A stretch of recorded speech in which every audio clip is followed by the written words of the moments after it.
믿음에 관해 계속해서 고민을 하면서 이런 마음이 들었습니다. 믿기는 믿는데 왜 믿는 걸까? 믿어야 되는데 뭐 때문에 믿는 걸까? 즉, 과연 내가 하나님을 믿는다고 말하면서 그 믿음으로 내가 추구하려고 하는 바는 과연 무엇일까? 이런 마음이요. 지난 2주 동안도 말씀을 드렸습니다만 불신은 아닙니다. 그럼요, 물론입니다. 우리가 하나님을 믿는 거 맞습니다. 그런데 때로는 저도 제 삶을 돌아보면 하나님을 믿는다고 말하지만 사실은 하나님을 믿는 게 아니라 더 좋은 환경을 믿는 건 아닐지. 안 믿는 건 아닌데 하나님을 믿는다라고 하면서 정작 믿는다라고 하는 하나님에 대한 관심보다는 내가 원하고 기대하고 바라는 그 더 좋아지기를 원하는 형편에만 마음을 두고 있는 건 아닌지 하는 저의 모습을 발견하게 되면 그 자리에서 꼭 의문이 드는 거예요. 나는 그럼 왜 믿는 걸까? 왜 믿는 걸까? 즉, 믿음의 방향과 믿음의 가치가 무엇인지를 생각하게 된다는 겁니다. 여러분은 어떠십니까? 하나님을 믿지요, 우리가. 물론입니다. 불신은 아니거든요. 그런데 우리가 도대체 하나님을 믿는다라고 말할 때마다 우리가 추구하려고 하는 건 과연 무엇일까? 즉, 믿음이라고 말할 때 그 믿음의 기대가 과연 무엇인지 말이죠. 물론 문제가 해결되기 위해서도 믿음이 필요합니다. 물론이죠. 그런데 정말 우리의 믿음의 기대가 단순히 해결에만 초점을 맞추고 있는 걸까? 그럼 그게 전부인 걸까? 왜 우리는 우리의 믿음의 대상이신 주님에게는 그토록 관심을 갖지 못하는 걸까? 해결을 원하는 만큼 우리는 주님을 원하지는 않는 것 같다 싶은 생각도 드는 거예요. 해결과 주님 사이에서 우리는 늘 우리의 믿음을 살피지 않으면 안 된다는 겁니다. 오늘 본문에 함께 읽은 내용은 우리가 너무나 잘 알고 있는 내용입니다. 12년 동안을 혈루증, 계속해서 하혈을 하는 유출병이라고도 말하는 혈루증을 앓아온 한 여자가 있었습니다. 여러분, 12년이라는 걸 한번 생각해 보십시오. 긴 병에 장사 없다고 여러분 1년도 아니고 12달도 아니고 1년도 아니고 여러분 12년 동안 계속해서 피를 쏟으면서 산다는 걸 생각해 보세요. 여러분 상상만 해도 끔찍하죠. 그러니 그 병을 고치기 위해 이 여인이 무엇인들 안 해봤겠습니까? 그래서 26절에 보시면 많은 의사에게 많은 괴로움을 받았고 가진 것도 다 협의했어요. 그러니까 할 수 있는 방법은 다 해본 거예요. 의사들을 찾아다니면서. 그런데 아무런 효험이 없었어요.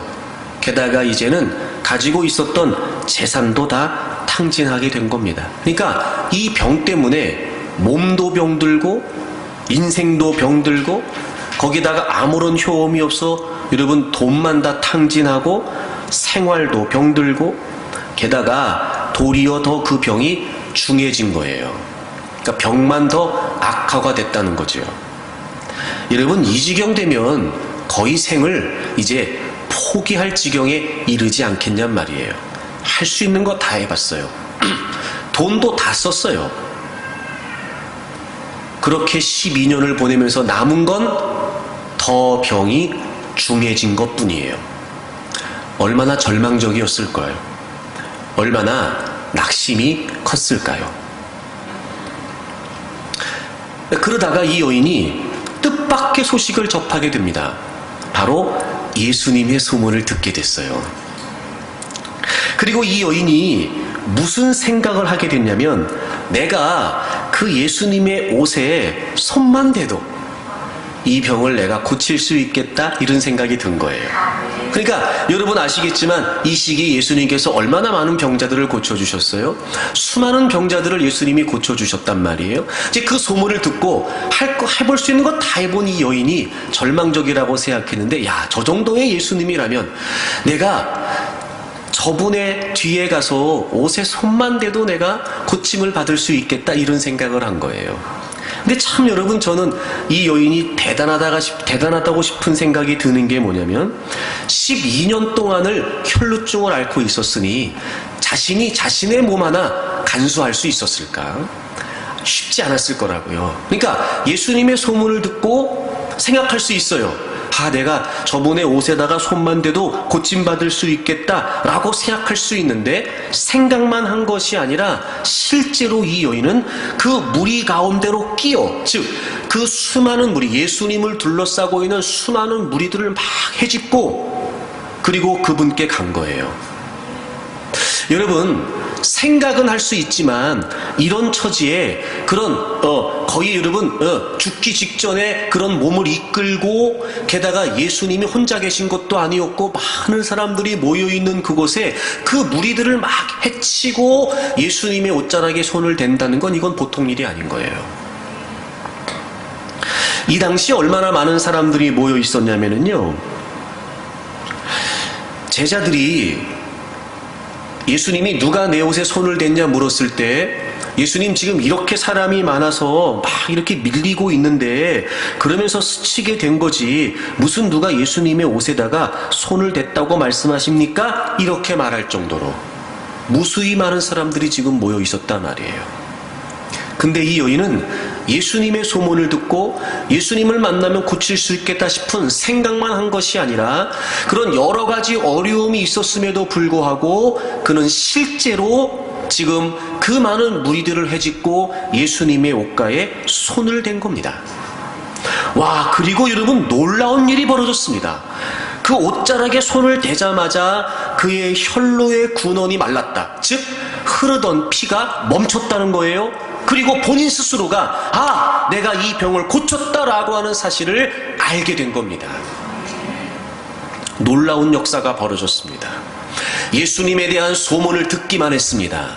예수님을 직접 경험한 것도 아니었습니다. 그럼에도 불구하고 그 주님의 소문을 듣고 생각을 하고, 그리고 여러 가지 어려운 상황에도 불구하고 실제로 주님에게 나아가 그 주님의 옷자락에 손을 대고, 그리고 그는 고침을 받았습니다. 여러분, 믿음입니다. 믿음. 이거 보통 믿음 아닙니다. 대개 경우 여러분, 우리가 믿음이라고 말할 때 생각은 하고 알고 있다고는 말하지만 여러 가지 많은 어려운 상황들을 극복해가면서 실제로 행동에 옮기는 건 쉽지 않다는 걸 알고 있습니다. 적어도 지금 오늘 본문에 등장하고 있는 이 여인의 믿음은 그 여인의 형편을 생각해 봤을 때 이건 여러분 보통 믿음이 아닌 겁니다. 그리고 실제로 주님께서는 그의 병을 치료해 주셨습니다. 여러분, 그렇습니다. 이런 믿음은요, 해결받게 합니다. 정말 주님을 향한 믿음이 있다면 우리는 그 어떤 문제에서도 노임받을 수 있습니다. 여러분, 주님은요, 못 고칠 질병이 없으시고 주님은 해결하지 못하실 문제가 없습니다. 우리는 우리가 감당할 수 없으니 문제라고 생각하여 고심하고 고민하지만 그렇지 않습니다. 주님에게는 그 어떤 것도 문제일 수 없고 주님에게는 그 어떤 것도 짐일 수 없습니다. 저는 여러분들이 여러분의 인생의 여정에서 만나는 그 다양한 많은 문제들, 때로는 감당할 수 없어 지치고 때로는 여러분 우리가 해결할 수 없어 버거웠게 여겨지는 그 모든 문제들을 고민하고 고심하기보다 주님께 가지고 나오기를 바랍니다. 여러분, 주님께서요 해결해 주실 겁니다. 그리고 주님께서 도와주실 겁니다. 때로는 주님께서 피할 길도 주실 겁니다. 때로는 주님께서 극복할 수 있도록 힘도 주실 것이고 그 모든 문제들을 헤쳐나갈 수 있는 지혜를 주실 것입니다. 여러분, 주님은 해결하지 못하실 문제가 없습니다. 그러니 여러분이 있는 믿음을 발휘하십시오. 생각에 머물지 않기를 바랍니다. 정말 주님께는 문제될 것이 없다. 정말 주님은 못하실 일이 없으시다. 정말 주님은 못 고칠 질병이 없으시다.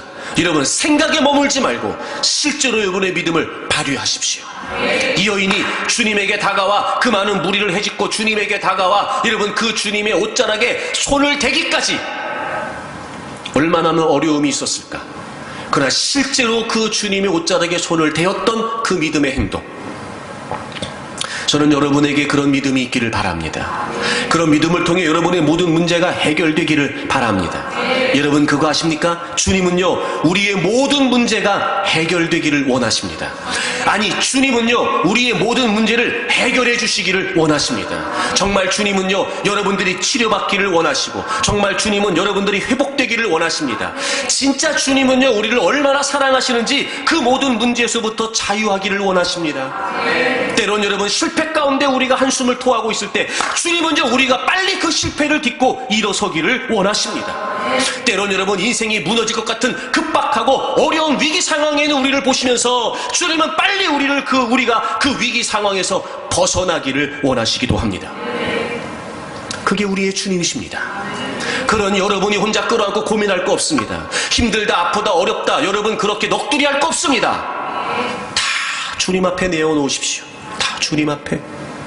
때론 여러분 기도조차 쉽지 않은 상황에, 좌절과 낙심과 실패 한복판에서 때론 여러분 주님을 찾는 것조차 쉽지 않은 상황에, 그럼에도 불구하고 주님은 해결하지 못하실 문제가 없습니다 라고 하는 믿음으로 여러분 주님 앞에 다 끌어놓으십시오. 반드시 주님께서 해결해 주실 겁니다. 여러분 늘 주님은요 우리에게 이런 분이세요. 자, 히브리서를 찾아보세요. 히브리서 우리 4장을 좀 보겠습니다. 14절부터 보시면, 그러므로 우리에게 큰 대제사장이 계시니 승천하시니 곧 하나님의 아들 예수시라. 예수님이세요. 여기서 큰 대제사장, 바로 우리의 중보자가 되시는 예수님을 의미하지요. 여러분 하나님의 아들 예수라고 하는 말은 예수님의 인성뿐만 아니라 예수님의 신성도 표현하는 증거예요. 그래서 여러분 우리에게 있는 유일한 중보자, 바로 예수 그리스도를 의미합니다.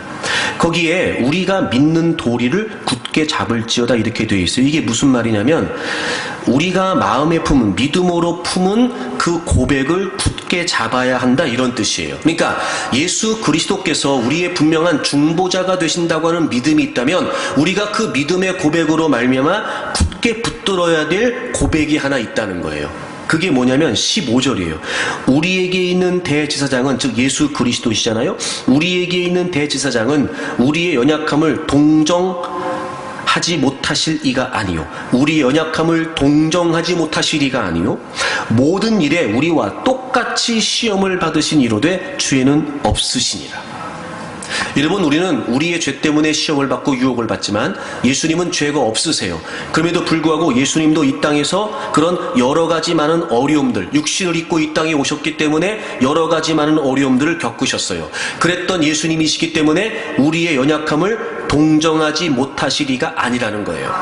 여러분 강한 긍정을 위해 지금 부정, 이중 부정을 사용하고 있어요. 그러니까 반드시 하나님은 우리 연약함을 뭐 하신다는 거예요? 동정하신다는 거예요. 아멘 좀 해보세요. 여러분 믿으시기를 바랍니다. 정말 예수님은요 우리 연약함을요 기꺼이 동정하십니다. 기꺼이 동정하세요. 왜? 본인도 육신을 가지고 이 땅에서 살아보셨기 때문에 그렇단 말이에요. 우리의 삶을 주님이 모르지 않으신단 말입니다. 얼마나 어려운지, 얼마나 힘든지, 얼마나 괴로운지, 얼마나 아픈지 주님이 모르지 않으세요. 그 주님은요 우리 연약함을 동정하는 분이십니다. 동정하는 분이세요. 여러분 여기서 동정한다는 게 무슨 말인지 아세요? 사실 우리 뉘앙스는 이 동정이라고 하는 단어가 약간 좀 이렇게 부정적인 어감이 없지 않아 있어요. 동정한다 이런 거 말이에요. 여기서 이 동정한다는 말은 무슨 말이냐면, 원어를 그대로 여러분에게 말씀드리면 함께 아파한다 이런 뜻이에요. 함께 아파한다. 함께 아파한다. 여러분이 심겨하고 있는 그 문제 가운데 여러분은 혼자 아프다고 생각할지 모르지만 때로는 그럴 수 있어요. 그 누구도 몰라주니까. 여러분 그런데요 아무도 모르더라고요. 아무도 몰라요. 그죠? 너나 나나 똑같아요. 아무도 몰라요. 자기밖에 몰라요. 그런데 여러분 혼자 아픈 게 아니에요. 주님은 우리를 동정하세요. 다시 말해 주님이 우리와 함께 아파하신단 말이에요. 함께 아파하세요. 즉 우리가 왜 아픈지, 얼마나 아픈지, 얼마나 괴로운지 함께 아파하시면서 동정하시는 주님은 이미 다 아신단 말이에요. 그래서 여러분 우리가 할 수 있는 게 한 가지 있어요. 여러분 16절을 다 같이 읽을 거예요. 16절 다 같이 읽겠습니다. 시작. 그러므로 우리는 긍휼하심을 받고 때를 따라 돕는 은혜를 얻기 위하여 은혜의 보좌 앞에 담대히 나아갈 것이니라. 아멘. 여기서 긍휼하심은 자비, 동정 이런 걸 의미해요.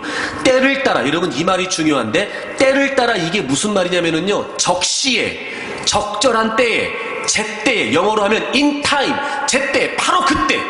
그러니까 우리의 모든 연약함을 동정하시는 그 주님께서는 우리에게 자비와 은총을 베풀어 주세요. 어떻게 해요?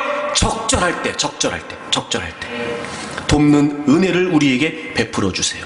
그러므로 우리는 이제 그 예수 그리스도의 은혜를 힘입어 그 은혜의 보좌 앞에 담대히 나아갈 수 있다는 거예요.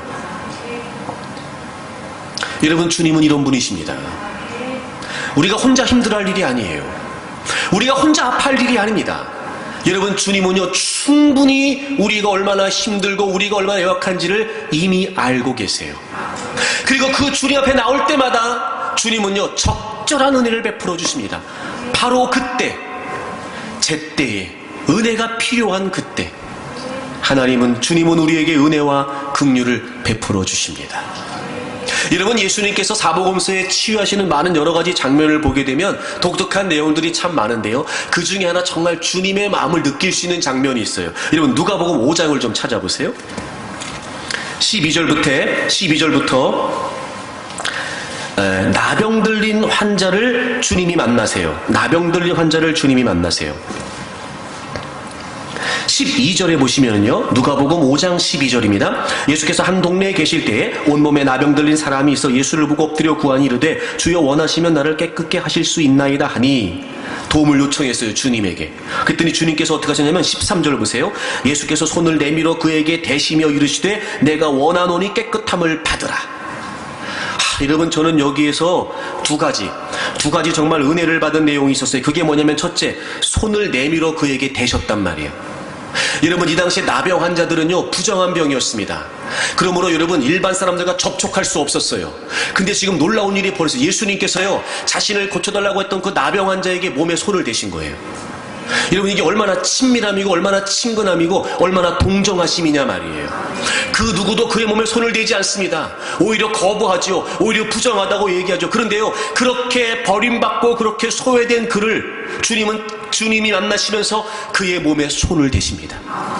얼마든지 주님이 그냥 고침받으라 할 수 있어요. 멀리 떨어져서 주님의 능력이라면, 야, 너 나랑 가까이 하면 안 되지, 너는 부정할 사람이야, 근데 너가 그렇게 요청하니까 내가 도와줄게, 그래 너 고쳐라, 깨끗함 받아라, 얼마든지 그러실 수 있는 거 아니겠습니까? 근데 주님께서는 친히 그의 몸에 손을 대셨다는 거예요.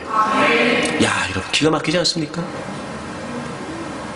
게다가 그냥 깨끗함을 받으라가 아니에요. 주님이 뭐라 하셨어요? 내가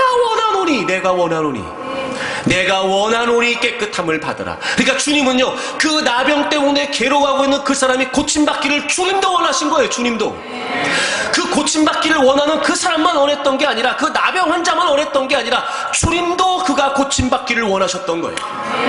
여러분, 주님은 이런 분이십니다. 우리가 문제 때문에 힘들어하고 괴로워하고 아파할 때마다 우리만 그 문제가 해결되기를 원하시는 게 아니라 주님께서도 그 문제가 해결되기를 원하신단 말이에요. 문제로부터 자유함을 얻기를 원하시고, 질병으로부터 벗어나기를 원하시고, 위기에서 해결돼 벗어나기를 원하시고, 우리가 여러분 아픔 가운데 위로받기를 원하세요. 주님도 그렇게 원하시는 거예요. 주님도. 그러니 사랑하는 여러분, 여러분이 인생의 여정에서 만나는 그 다양한 많은 여러 가지 문제들, 고민하고 힘들어하고 아파하고 괴로워하지 마십시오. 다 주님께 내어놓으세요. 다 주님께 내어놓으세요. 그리고 여러분, 얼마나 주님이 우리를 긍휼히 여기시는지, 얼마나 주님도 우리가 그 모든 문제로부터 벗어나기를 원하시는지, 저는 여러분들이 그 주님의 마음을 느끼기를 원합니다. 그 누구도 믿을 수 없지요. 그 누구에게 기대한들 여러분 우리의 마음이 흡족하겠습니까? 그러지 못해요. 그 누군가 나를 이해해 줄까? 여러분 그러지 못합니다. 하지만 주님은 다르십니다. 얼마든지 우리의 문제를 해결해 주실 수 있고, 얼마든지 우리의 상황을 해결해 주실 수 있습니다. 그러므로 여러분, 여러분이 믿는 그 주님의 은혜로 말미암아 저는 여러분의 모든 문제가 해결되기를 바랍니다. 자유함을 얻기를 바랍니다. 회복이 있기를 바라고 위로가 있기를 바랍니다. 벗어날 수 있기를 바랍니다. 해결되기를 바랍니다.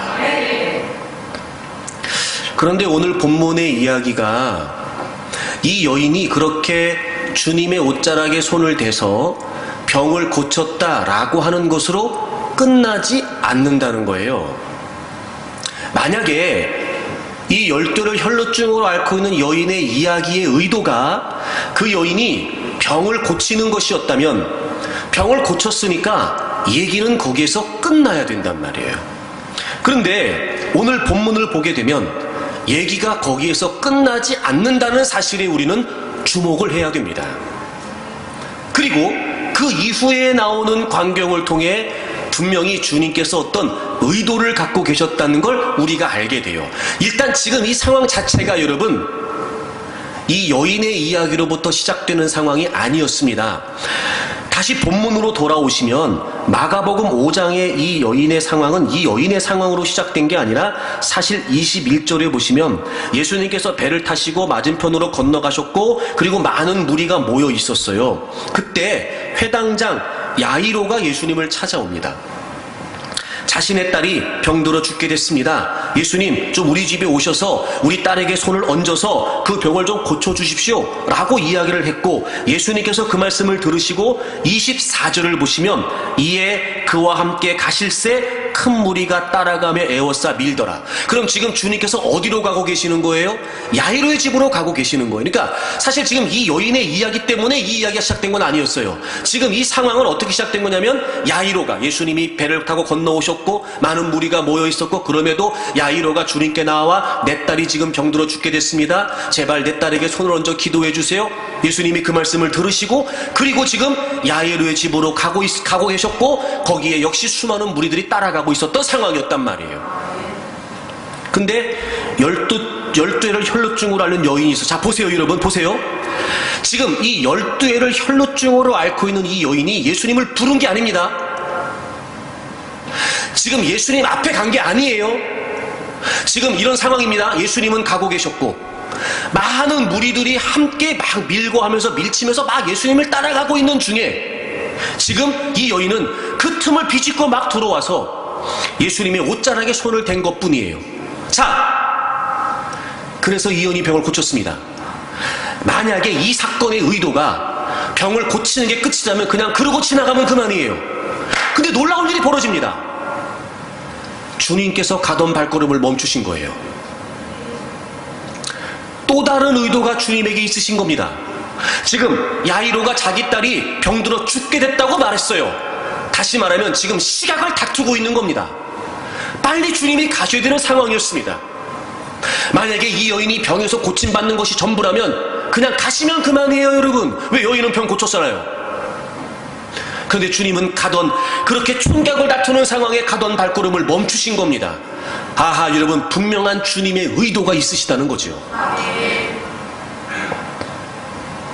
그리고 예수님께서 그 여인이 옷자락에 손을 댔을 때 주님의 능력이 나갔다는 사실을 알게 되십니다. 그리고 가던 발걸음을 멈추시고 그 무리 가운데서 돌이켜 말씀하십니다. 누가 내 옷에 손을 대었느냐? 누가 내 옷에 손을 대었느냐? 또 반복합니다. 고치는 것만이 전부였다면 주님은 가시던 길을 가시면 됐습니다. 굳이 이 여인을 찾을 이유가 없으십니다. 어차피 이 여인도 예수님의 소문을 듣고 내가 그 주님의 옷자락에 손만 대도 고칠 수 있겠다 싶은 생각에 옷자락에 손을 댔고 그리고 병을 고쳤으니 그냥 그것으로 끝나면 됩니다. 그런데 오늘 이야기는 그렇게 끝나지 않습니다. 주님이 이 여인을 굳이 찾으시는 겁니다. 누가 내 옷에 손을 대었냐는 겁니다. 제자들이 예수님께 말씀드립니다. 예수님, 이렇게 많은 무리가 지금 서로 밀치면서 가고 있는데 도대체 누가 손을 댔다니요? 아이, 그런 거 아닙니다.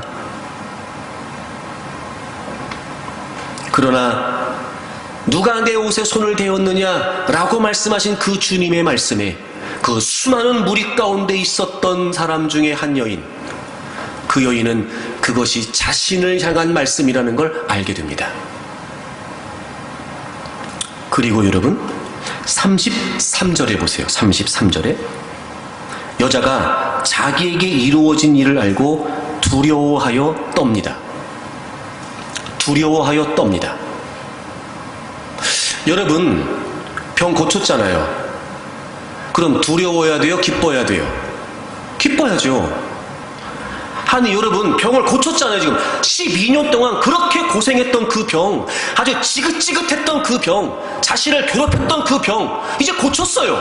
여러분 그럼 막 날아가야 되는 거 아니에요? 막 소위 우리 표현으로 막 날아갈 듯이 기쁜 거 아니에요? 날아갈 듯이? 날아갈 듯이 기쁜 거 아니에요 지금? 근데 여러분 누가 내 옷에 손을 댔느냐라고 하는 그 주님의 말씀에 이 여인이 지금 두려워하고 있다고요. 이상하지 않으세요? 왜 두려워? 기쁘지. 접니다 주님 접니다 이러면 될걸. 그렇지 않습니까 여러분? 그런데 여러분 이 여인은 뜻밖의 전혀 자기가 생각하지도 못했던 상황에 직면하게 됩니다. 누가 내 옷에 손을 댔냐? 주님이 찾으셨고, 그리고 지금 이 여인은 그 수많은 무리 가운데 끼어 주님이 모르실 거라고 생각했는데 그 말씀이 자신을 향하신 말씀이라는 걸 알게 됩니다. 그리고 두려워 떨기 시작합니다. 왜 두려웠을까요? 뭐 때문에 두려웠을까요? 상황적으로 이런 생각을 해볼 수 있습니다. 이 여인은 유출병에 걸려 있었습니다. 당시에 부정한 병이었거든요. 그러므로 그 누구와도 접촉할 수 없는 율법이 있었는데 지금 여러 사람을 헤집고 들어가는 동안 분명히 많은 접촉이 있었을 거예요. 그것 때문에도 두렵겠다 생각할 수 있을 겁니다. 또 하나 그것뿐만이 아니라 부정한 병에 걸린 부정한 몸으로 예수님이 옷자락을 만졌으니 여러분 이것도 사실은 율법에 어긋난 일이었습니다. 뭐 그런 것 때문에 단순하게 두려울 수도 있었겠다 싶은 생각이 들지요. 하지만 여러분 상황을 정리해보면 꼭 그런 것만은 아닙니다. 그럼 이 여인이 그런 율법을 몰랐을까? 그럼 이 여인이 그런 걸 몰랐을까? 이미 이 여인은 그런 걸 다 초월했어요. 그건 중요하지 않았어요. 자신의 병을 고치기를 원하는 마음이 너무나 컸기 때문이었습니다. 그러니까 그것 때문에 두려워할 일은 아니라 말이에요. 왜? 이미 다 알고 있었으니까요. 지금 이 여인이 두려워하고 있는 이유는 다른 이유가 아니었을 겁니다. 분명히 아무도 모른다고 생각했습니다. 이렇게 많은 사람들이 몰려다니고 있는데 옷자락에 손을 댔다고 해 그걸 알 리가 있겠냐 말이에요. 근데 주님이 그걸 알고 계신 겁니다. 그리고 누가 내 옷에 손을 댔냐고 물어보시는 거예요. 당연히 의도적으로 손을 댄 사람이 없었으니 예수님이 무슨 뚱딴지 같은 소리를 하시나 싶었는데 실제로 그 예수님이 옷자락에 손을 댄 이 여인 입장에서는 병을 고친 기쁨이 너무도 컸지만 이 여인이 한 가지 중요한 걸 깨닫게 된 겁니다. 아하, 주님의 낯을 피할 수가 없다는 거예요. 비로소 이 여인이 깨닫습니다. 해결받기를 원하는 마음은 너무도 컸지만, 그래서 주님의 옷자락에라도 손을 대면 고침받을 수 있겠다 싶은 마음은 너무도 컸지만 정작 그 주님은 놓치고 있었던 거예요. 그래서 주님께서는 굳이 이 여인을 찾으신 겁니다. 그리고 이 여인을 찾고 계시는 그 주님의 무릎 앞에 그 주님의 낯을 피할 수 없고 그 주님 앞에 숨길 수 있는 것이 아무도 없구나. 그리고 이 여인이 지금 두려웠다고 말하는 건 단순한 상황에 의한 감정이 아닐 겁니다. 왜냐하면 이미 병을 고쳤기 때문에 이 여인은 그 어떤 것보다도 즐겁고 기쁜 상태입니다. 그 여인의 감정은 너무도 즐거운 감정입니다. 바로 지금 이 여인은 그 주님의 무릎 앞에 예수 그리스도가 어떤 분이신지를 깨닫게 된 겁니다. 그리고 지금 신적인 두려움을 느낀 겁니다. 이후에 이 여인의 모습을 보면 알 수 있습니다. 여러분 33절을 다시 보세요. 여자가 자기에게 이루어지는 줄 알고 두려움에 떨며 와서 뭐라고 되어 있지요? 그 앞에 엎드려. 여기서 그 앞에 엎드렸다는 이 표현이 바로 예수님을 예수님으로 신적인 존재로 대했다라고 하는 의미예요. 엎드려. 신적인 경의를, 실적인 경외감을, 신적인 경의를 지금 표현하고 있는 거예요. 그리고 이 여인이 얘기합니다. 모든 사실을 주님께 말씀드립니다. 물론 이 모든 사실 속에는 여러 가지 많은 이야기가 포함되어 있겠지요. 지금까지 지내왔던 여러 가지 많은 상황들, 왜 이렇게 할 수밖에 없었던지 이런 자초지종들, 그리고 자신을 찾으시는 주님의 무릎 앞에 결코 내가 주님의 낯을 피할 수 없다, 주님 앞에 숨길 수 있는 것이 아무것도 없다, 정말 주님은 주님이시군요 라고 하는 고백이 담겨져 있었을 겁니다. 그리고 주님께서 그에게 이렇게 말씀하십니다. 34절, 예수께서 이르시되 따라 내 믿음이 너를 구원하였으니 평안히 가라. 평안히 가라. 평안히 가라. 내 믿음이 너를 구원하였으니 평안히 가라. 내 병에서 놓여 건강할지어다. 여러분, 병을 고치기 전에 그 병 때문에 힘들어하고 있는 여인에게 평안하세요, 이 말은 이해가 됩니다. 병을 고쳤다니까요. 여러분, 지금 해결 받았다니까요.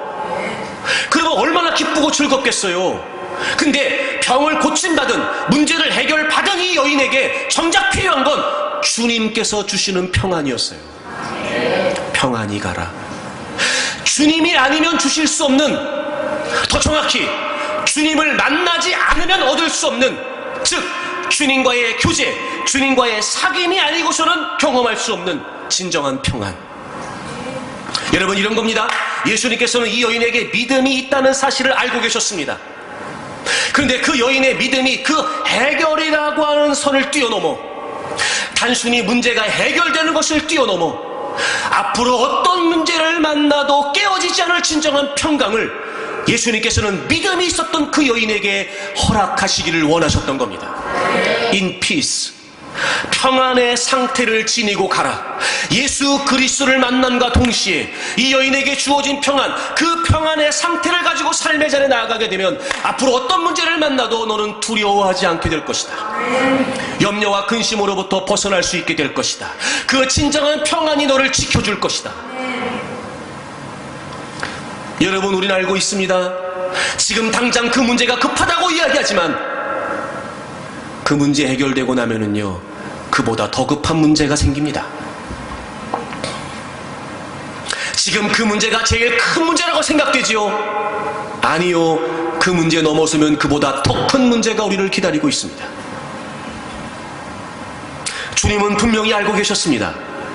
이렇게 믿음이 있었던 이 여인, 기꺼이 그 몸을 이끌고라도 주님의 옷자락에 손을 대면 병을 고칠 수 있겠다 싶었던 믿음의 이 여인, 그 믿음이 있었던 그 여인을 주님은 진짜 축복하고 싶으셨던 겁니다. 병을 고치는 거 축복입니다. 간절히 구함으로 해결받는 거 축복이죠. 물론입니다. 하지만 여러분, 이 여인이 오늘 본문에서 얻은 진정한 축복은 바로 예수 그리스도를 만남으로 말미암아 그분으로부터 얻게 된 진정한 평강이었습니다. 그렇습니다, 여러분. 그리고 주님께서는 이 여인을 이렇게 부르십니다. 따라, 따라, 이렇게 부르십니다. 여러분이 따라라고 하는 이 표현은요, 단순히 부모가 자식을 부르는 표현이 아니라고 합니다. 이 따라라고 하는 이 호칭은 정말 애정어린 마음으로, 정말 사랑스러운 마음으로 아주 친밀하게 부르는 호칭이라고 합니다. 그래서 여러분, 사복음서에서 예수님께서 어떤 여인들을 대상으로 따라라고 부르신 구절은 여기가 유일합니다. 그러니까 이 여인이 놓치고 있었던 그 주님과의 사귐, 단순히 병만 고치면 되겠다 싶었던 이 여인의 생각을 예수님께서는 지금 바꿔주고 계시는 겁니다. 진짜 축복은 그게 아니라는 거예요. 주님과의 진정한 교제, 주님과의 진정한 만남, 그 주님과의 진정한 사귐 안에서만 얻을 수 있는 평강. 주님은 이 여인에게 그걸 주고 싶으셨던 겁니다. 그러면 여러분, 왜 이토록 주님께서는 이렇게 하셨던 걸까요? 병을 고쳤으니 그냥 가면 그만인 여인을 굳이 여러분 붙들어서 찾으시면서 왜 주님은 그 여인에게 평안히 가라 이렇게 말씀하셨던 걸까요? 바로 예수님께서 오신 목적이 그것이었기 때문입니다. 여러분, 예수님은 병 고치기 위해 오신 게 아닙니다. 여러분, 예수님은 단순히 돈 잘 벌게 하기 위해서 오신 게 아닙니다. 예수님이 우리를 위해 이 땅에 오신 이유는 우리의 죄 때문에, 우리의 죄악 때문에, 우리의 타락 때문에 관계가 깨져버림으로 말미암아 우리는 이제 저주와 멸망과 심판과 그리고 고통의 인생을 살아가고 있을 수밖에 없었는데, 하나님께서는 그랬던 우리를 그냥 버려두지 않으시고 다시 하나님과의 관계를 회복하셔서 화평의 관계를 누리게 하시기 위해 우리를 위한 대속의 제물로 예수 그리스도를 보내주신 겁니다. 예수님이 오신 이유는 화평 때문이었습니다. 예수님이 오신 이유는 하나님과의 평화 때문이었습니다. 예수님께서 오신 이유는 우리와 하나님 사이를 화목하게 하시기 위함이었습니다. 인생을 살면서 우리가 얼마나 많은 문제를 만납니까? 그때마다 우리의 평강이 깨어진다면 어찌 우리가 인생을 살아갈 수 있겠습니까? 여러분, 하나님께서 예수 그리스도를 통해 그 회복의 간간히 주시는 평안은 상황에 따라 주어지는 감정이 아닙니다. 상황에 따라 주어지는 감정이 아닙니다. 예수 그리스도 안에서 우리가 누릴 수 있는 평안은 그 분명한 회복된 하나님과의 관계 안에서 주어지는 상태입니다. 상태. 절대적인 상태. 그 진정한 평안. 바로 그것 때문에 예수 그리스도께서 이 땅에 오신 것입니다. 하나님은 분명히 우리 인간을 만드실 때 모든 것을 하나님과의 관계 안에서 부족함이 없이 누릴 수 있도록, 안식하며 살 수 있도록 우리를 그렇게 만들어 주셨습니다. 그런데 우리 인간이 하나님의 명령을 어김으로 그 하나님과의 관계가 깨어지게 됐지요. 하나님과의 화평의 관계가 깨어지면서 우리 안에 있었던 화평도 깨어진 겁니다. 그래서 우리 이제 그때부터 주어지는 상황과 형편에 따라 우리는 힘들어하고 괴로워하고 아파할 수밖에 없는 존재가 된 겁니다. 여러분 잊지 마십시오. 아프다, 힘들다, 괴롭다, 이 감정은 어쩔 수 없는 게 아닙니다. 우리의 죄 때문에 주어진 거죠. 하나님과의 평안이 깨어졌기 때문에 주어진 결과일 뿐입니다. 하지만 이미도 예수 그리스도께서 그 모든 관계를 회복해 주셨습니다. 여러분 이사야서를 찾으세요. 이사야 32장입니다. 이사야 32장 17절을 보겠습니다. 공의의 열매는 화평이요 공의의 결과는 영원한 평안과 안전이라. 공의의 열매는 화평이요. 여러분 여기에서 이 화평이라는 단어가 바로 샬롬, 예수 그리스도를 통해 회복된 하나님과의 관계를 의미합니다. 하나님과의 온전한 관계 안에서 주어지는 절대적인 평안의 상태, 감정이 아니라 상황에 따라 좌우되는 상대적인 감정을 말하는 것이 아니라 하나님과의 회복된 관계 안에서 주어지는 절대적인 상태를 말합니다. 그 하나님과의 온전한 관계. 열매라고 하는 말은 바로 그 어떤 일 뒤에 오는 결과를 의미하죠. 즉 하나님의 공의로 말미암아 우리에게 주어진 것은 바로 평강이었습니다. 하나님과의 회복의 관계. 여기서 공의는 바로 하나님의 공의 예수 그리스도를 의미합니다. 여러분 우리가 죄를 졌기 때문에 하나님의 공의를 만족시킬 수 없었습니다. 그 누구도 그 어떤 노력으로도 우리는 하나님의 공의를 만족시킬 수 없었지요. 그런데 딱 한 분 하나님의 공의를 만족시킬 수 있는 분이 계셨습니다. 바로 죄 없으신 예수님이셨죠. 그분이 우리의 모든 죄를 담당해 주셨습니다. 그렇게 예수 그리스도는 하나님의 공의를 위해 이 땅에 오신 것입니다. 그리고 그 결과 우리는 하나님과 회복의 관계를 얻게 되었습니다. 여러분 잊지 마십시오.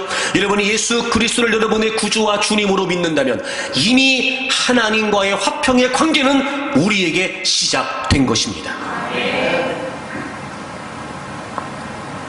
그런데 문제는 원수마귀가 여러 가지 다양한 많은 상황들을 가지고 우리에게 도전하면서 우리로 하여금 이미도 우리가 하나님과 평안의 관계 안에 있다는 사실을 놓치게 만드는 겁니다. 해결과 주님 사이에서 다양한 많은 문제 속에 해결에 급급하게 만들어버립니다. 진정한 믿음을 가지고 주님을 추구하여 주님과의 관계를 추구하여 이미도 예수 그리스도 안에서 회복된 그 진정한 평안을 얼마든지 누리며 살 수 있는데 끊임없이 우리의 믿음에 도전하면서 해결에만 마음을 급급하게 만들어버리는 겁니다. 여러분 우리가 부정할 수 없습니다. 지금 그 문제가 해결된다고 그 다음에 문제가 없지 않기 때문입니다. 그러므로 우리는 평안하지 않죠. 그러므로 우리는 평강하지 않습니다. 그러니까 늘 상황 따라 형편 따라 감정이 자꾸로 왔다 갔다 하는 겁니다. 우리끼리 얘기지만 그런 사람 있지 않아요, 여러분? 저 사람은 도대체 종잡을 수가 없어. 어? 저 사람은 도대체 종잡을 수가 없어. 아니 어제까지 또 괜찮았다가 또 뭐 때문에 또 틀어졌대 오늘 또. 안 그래요, 여러분? 여러분이 톡 까놓고 얘기하자고요. 그렇게 사는 게 얼마나 힘들어요. 여러분도 힘들걸요? 때로는 여러분도 여러분 그런 자신의 모습을 보면서 힘들어할걸요? 언제까지 그러실 겁니까? 이미 예수 그리스도께서 그 어떤 상황에도 불구하고 하나님 안에서만 누릴 수 있는 진정한 평강을 우리에게 주셨는데 해결과 주님 사이에서 우리는 자꾸 해결에만 마음을 쓰고 있는 겁니다. 물론 해결 좋습니다. 또 주님은 우리의 모든 문제를 해결해 주시는 분 맞습니다. 하지만 그게 진정한 축복은 아닙니다. 왜냐하면 우리의 삶은 끊임없이 문제의 연속이니까요. 진짜 우리에게 필요한 거, 정말 여러분이 진정한 해결을 받기를 원한다면 그 어떤 상황에서도 흔들리지 않는 하나님과 나와의 예수 그리스도 안에서 회복된 이 분명한 친밀한 관계, 그 안에서만 누릴 수 있는 화평, 화목, 그것이 우리의 인생의 진정한 축복이 됩니다. 예수님은 이걸 정말 원하셨습니다. 예수님은 진짜, 하나님은 진짜 이걸 원하셨습니다. 여러분 골로새 1장을 찾아보세요. 얼마나 간절히 이걸 원하셨는지. 1장 20절입니다.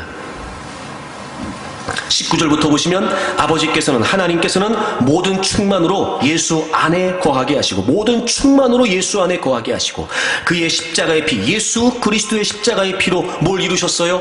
화평을 이루셨어요. 화평을 이루사 만물 곧 땅에 있는 것들이나 하늘에 있는 것들이 그로 말미암아 자기가 화목하게 되기를 뭐 하셨다고요? 기뻐하셨다고요. 여러분, 예수님께서 우리의 모든 문제가 해결되기를 원하시고, 예수님께서 이 여인이 고침 받았기 때문에 돌아가도 그만이었으나 굳이 이 여인을 붙들어 세우셔서 급하게 가던 발걸음을 멈추시고 이 여인에게 주시기를 원하셨던 그 진정한 화평, 하나님이요 우리가 그렇게 하나님과의 관계 안에서 화평을 누리기를 이만큼 원하셨어요. 화목하게 되기를 기뻐하셨다고요. 정말 하나님께서 예수 그리스도를 통해 우리에게 주시기를 원하셨던 것은 이 땅을 살아가는 동안 우리가 얼마나 괴롭고 힘들고 아픈 인생을 살아가야 되는지를 아셨던 그분께서 그럼에도 불구하고 진정한 평강을 누릴 수 있기를 원하셨던 겁니다. 하나님과의 관계 안에서만 가능하니까요. 하나님의 안에서만 그것이 가능하니까요.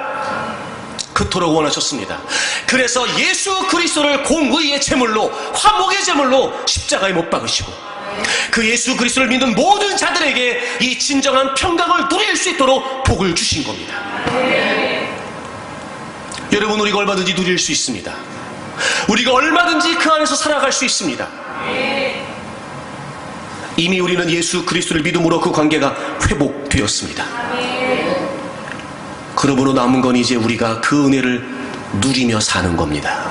여러분, 로마서 5장을 찾아보세요. 로마서 5장 1절을 보겠습니다. 우리 다 같이 한번 읽을까요? 5장 1절을 다 같이 읽겠습니다. 로마서 5장 1절입니다. 시작. 그러므로 우리가 믿음으로 의롭다 하심을 받았으니 우리 주 예수 그리스도로 말미암아 하나님과 화평을 누리자. 아멘. 누리자. 여러분, 이제 우리는 예수 그리스도 안에서 깨어졌던 하나님과의 관계가 회복되었습니다. 즉 우리는 이제 그 예수님 안에서 하나님과 화평을 누릴 수 있게 되었습니다. 이제 우리는 누리기만 하면 됩니다. 근데 여러분, 이 누린다는 게 어떻게 가능할까요? 하나님의 사랑을 우리가 의심하지 않아야 됩니다. 이 화평의 관계는 바로 하나님이 우리를 사랑하셨다는 겁니다. 여러분, 5절을 보겠습니다. 소망이 우리를 부끄럽게 하지 아니함은, 즉 진정한 소망, 우리의 기대에 어긋나지 않은 진정한 소망, 바로 우리에게 주신 성령으로 말미암아 하나님의 사랑이 우리 마음에 부은 바 되었다는 겁니다. 여러분, 우리 안에 거하시는 성령 하나님께서요, 끊임없이 하나님의 사랑을 우리에게 깨닫게 하십니다. 여러분, 이런 겁니다. 해결과 주님 사이에서 우리가 진정한 평강을 추구해 간다는 것은 우리 안에 거하시는 성령님으로 말미암아 깨닫게 하신 그 놀라운 하나님의 사랑, 즉 예수 그리스도. 여러분, 우리가 그 하나님의 사랑을 깨닫는 겁니다. 의심하지 않는 겁니다. 확신하는 겁니다. 하나님은 나를 사랑하신다. 하나님은 언제나 나와 함께 하신다. 여러분, 때로는 우리에게 주어진 여러 가지 많은 상황 때문에 의심이 되기도 하고, 때로는 그 하나님과의 관계가 흔들리기도 하지만, 여러분, 그럴수록 우리 안에 거하시는 성령 하나님의 도우심을 구하고 하나님이 나를 사랑하신다는 사실을 의적으로 고백하고 선포하십시오. 그 사랑이 바로 우리와 하나님 사이의 관계이고, 그 부음받은 하나님의 사랑을 우리가 깨닫고 확신하게 될 때, 여러분, 우리 안에 진정한 평강을 누리게 되는 것입니다. 그래서 여러분, 요한일서를 가보세요. 이 화평은 하나님의 사랑이 분명합니다. 여러분, 요한일서를 가보세요. 4장 9절과 10절을 보겠습니다. 4장 9절을 보세요. 하나님의 사랑이 우리에게 이렇게 나타난 바 되었으니 하나님이 자기의 독생자를 세상에 보내심은 그로 말미암아 우리를 살리려 하심이라.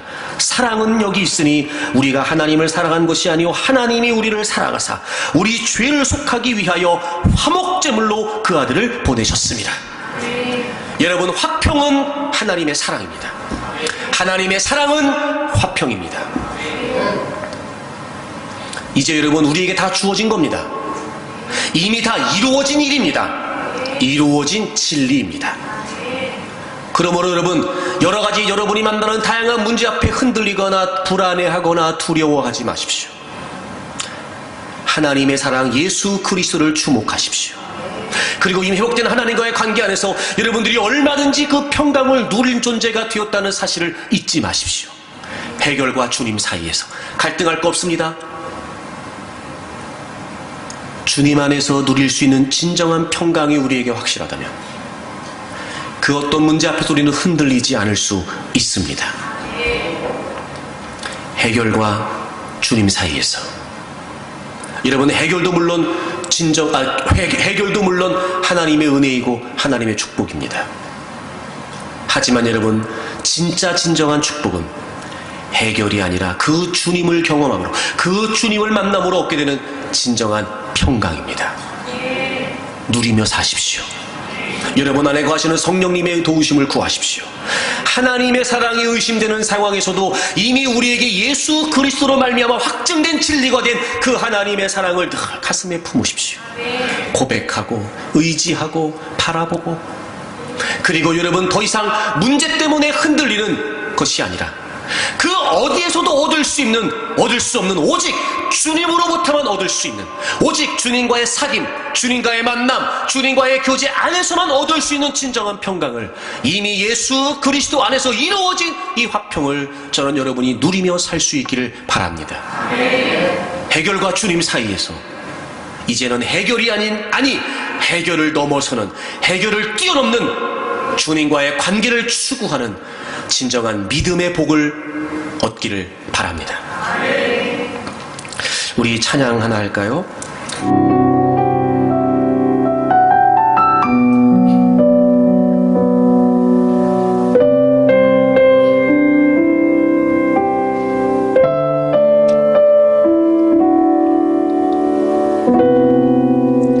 나의 방황을 주님께서 헤아리시고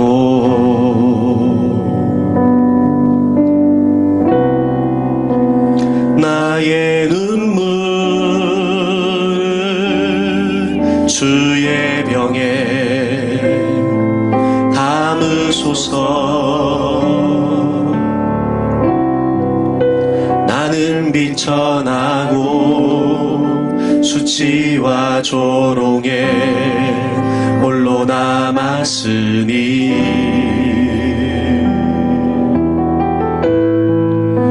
오 나의 하나님, 수렁에서 건지소서.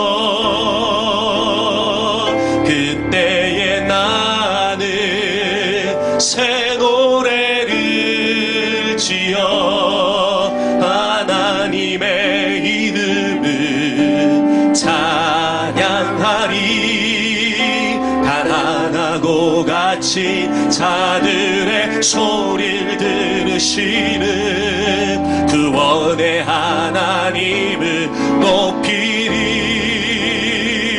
하늘아 땅아 주님을 찬양하라. 그 한결같은 사랑 구원의 은혜를 긍휼의 하나님 주님만 기다립니다. 주 얼굴을 보이소서. 나의 방황을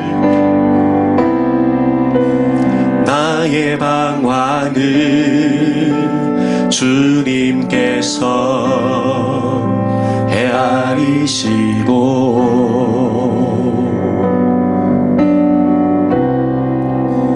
나의 눈물을 주의 병에 담으소서. 나는 비천하고 수치와 조롱에 홀로 남았으니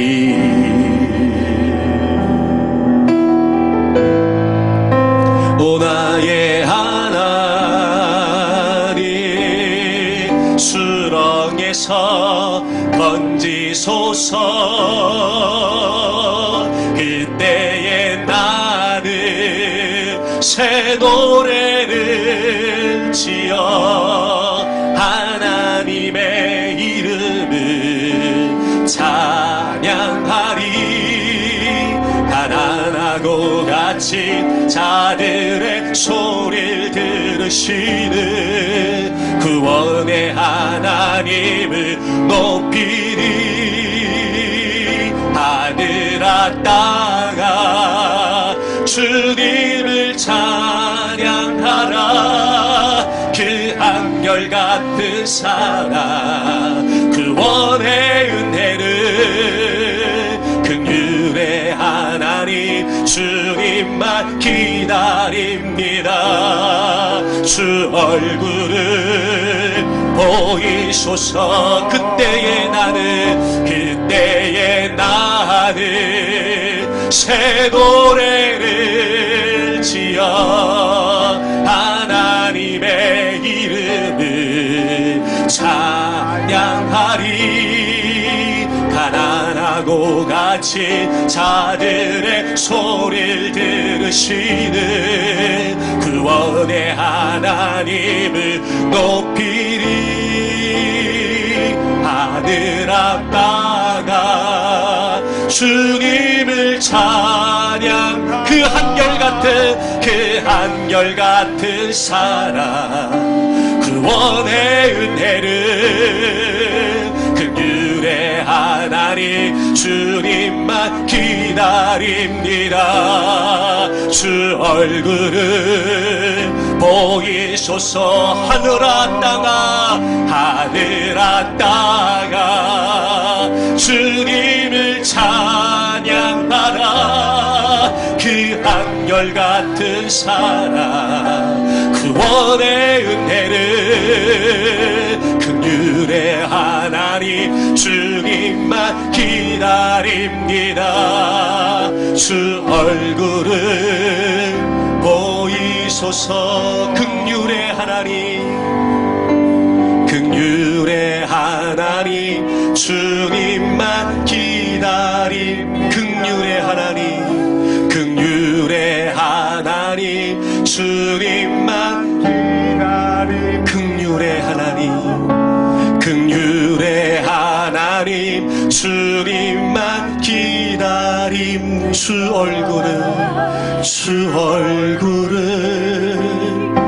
보이소서. 우리 다 같이 기도하겠습니다.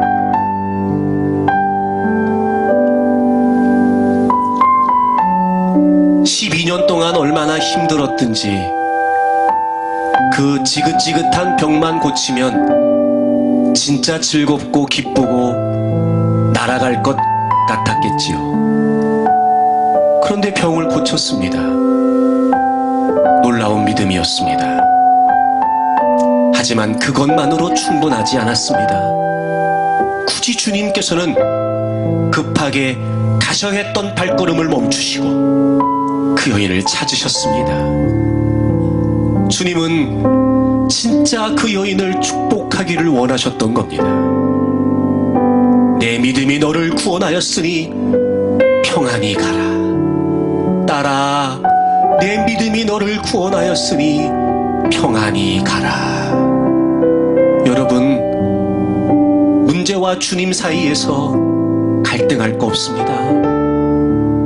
주님 안에 진정한 평강을 누릴 수 있다면 우린 그 어떤 문제 앞에서도 두려워하지 않을 수 있습니다. 두 손을 가슴에 한번 얹어 보십시오. 무엇이 여러분을 힘들게 하고 있고 무엇이 여러분을 괴롭게 하고 있습니까? 여러분, 무엇 때문에 아프십니까? 무엇 때문에 힘드십니까? 주님께 다 아뢰십시오. 주님은 우리와 함께 아파하시는 분이십니다. 우리를 고치시기를 원하시고 우리를 그 모든 위기로부터 건지시기를 원하십니다. 그 주님께 다 아뢰십시오. 그리고 이제는 단순히 해결이 아니라 그 주님과의 이미 회복된 관계 안에서 진정한 평안을 누리도록 힘쓰십시오. 해결과 주님 사이에서 주님을 바라보겠습니다. 주님과의 관계를 추구하겠습니다. 그 어떤 상황에서도 깨어지지 않는 진정한 평안을 누리기를 원합니다. 우리 다 같이 통성으로 기도하겠습니다. 하나님 아버지,